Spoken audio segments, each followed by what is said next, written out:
What I think would surprise most people about memory loss is that if you're interacting with somebody who has memory loss, they actually might be able to remember much more than you think. A lot of work in my lab has been focused on finding what is that optimal cue. How can we pull those memories out of individuals who are suffering from memory loss? Everyone knows someone with Alzheimer's disease. I watched my grandmother undergo dementia. She was a cornerstone for me in my life, and she started to dement. She got very confused, thought people were calling her when they weren't. Even amongst the disorientation, there was that wisdom of that life that she had lived and the sacrifices that she had made, and that never went away. But even amongst that vulnerability, there still was her core. There was still that wisdom, and I could still see her sparkling green eyes. Even in the ravages, the throes of the most horrible diseases, identity and humanity fights back. And I saw that in her. My lab's particular focus is on understanding how memory deteriorates in disorders like Alzheimer's disease. Basic science has taught us so much about how the brain works, how in particular a part of the brain, the hippocampus, works. Memory is really integrated with many, many different aspects of cognition, in particular perception. The act of perceiving something is going to be intimately tied to my ability to later remember it. And if that ability to perceive you is damaged, I'm not going to be able to remember you when I see you next. This crazy idea that we had over lunch one day was, can we design a computer or an app to mimic that function of the brain that is compromised in Alzheimer's disease? It's called the HippoCamera. We're seeing huge gains in memory for everyday events.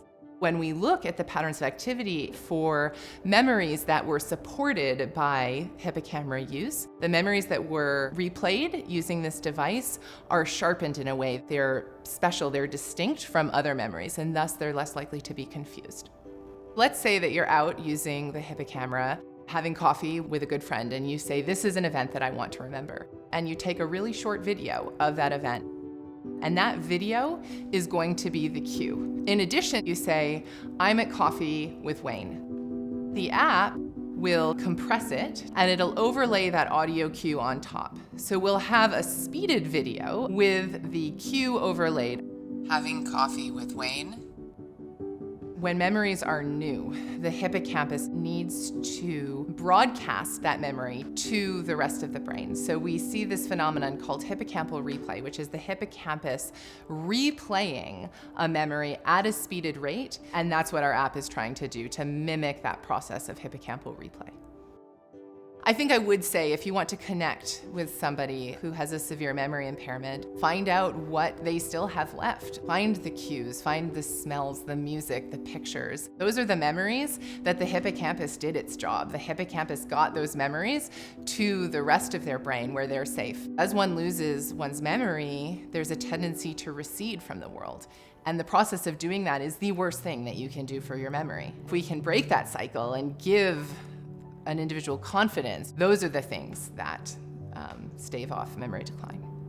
The most complex object in the universe is sitting on our heads. The price that we pay for having such a gift is that we can lose it, and it lays bare the vulnerability of what it means to be human.